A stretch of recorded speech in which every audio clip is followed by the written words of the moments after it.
So I think there are three key areas that I would encourage CMOs to focus on. Undoubtedly, the first one is the one that I've been talking about a lot today, which is the need to appreciate that brand building is the ultimate driver of long-term growth, and that we need to get balance back into our marketing plans. We've been far too seduced by the short-term activation model because it's so easy to measure and because somehow it seems a very logical model to follow in the C-suite. But only a marketer, I think, can instinctively understand the value of a brand and how it can contribute to the bottom line over the long term, not just through sales growth, but through margin enhancement and so forth.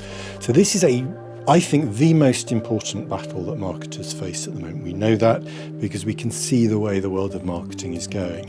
And for every business that has realised the terrible mistake that has been made in recent years, there are more than 10 that have not and are still continuing to put more and more money into the short term. So that, I think, is probably the most important one. And I think the second priority in my book for marketing is really around the area of metrics and what we measure.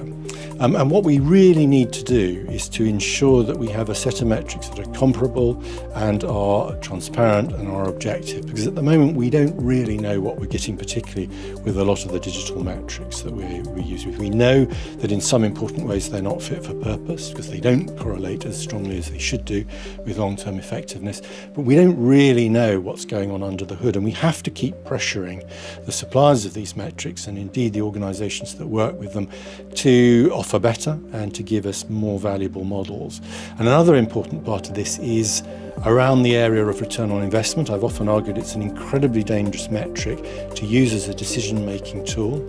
I use it quite a lot, obviously, as a way of looking back on the commercial effectiveness of a campaign. I'm not saying it's a valueless metric, but if we use it as a decision-making metric to decide between campaign A, campaign B, or media A and media B, it's incredibly dangerous because it rewards budget cutting and going for low-hanging fruit, which will always mean activation, not brand building. So it's a recipe for long-term failure. And I guess my third area of focus is really that we need to get our heads around what the data-driven marketing revolution really means, what it offers. And one of the speakers today, I think, gave us some interesting insights from his experience, Philip from the BBC, about how it's not necessarily all it's cracked up to be. My personal view is that data is massively oversold and overvalued in the world of marketing. I think it has a huge value. At the moment, its value largely lies in short-term activation. It's undoubtedly a good tool in that area. But I think we are walking to the cliff edge if we think that the future is uniquely a data-driven one, because it clearly isn't. Now, it may well be the case that in time we learn how data can help drive the long term. I would particularly encourage the shift of data from a targeting tool to an insight generating tool. That will mean a shift to the long term.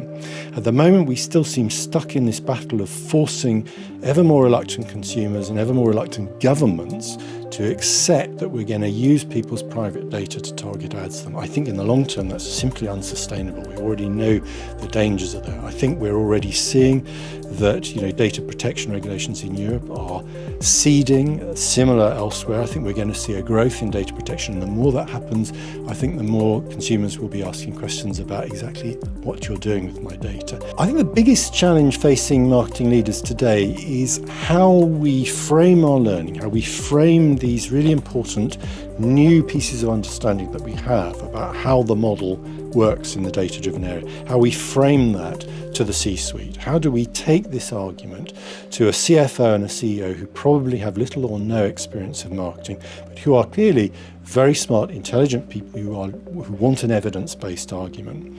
So we have to start collecting, compiling the evidence that will support a point of view that says, we need to redial, we need to rebalance our campaigns, and these are the reasons why. We cannot expect them to buy into an ungrounded argument. So it's about data collection, it's about assembling the learning and putting it in a constructive, positive framework to people who would have no reason to know it instinctively.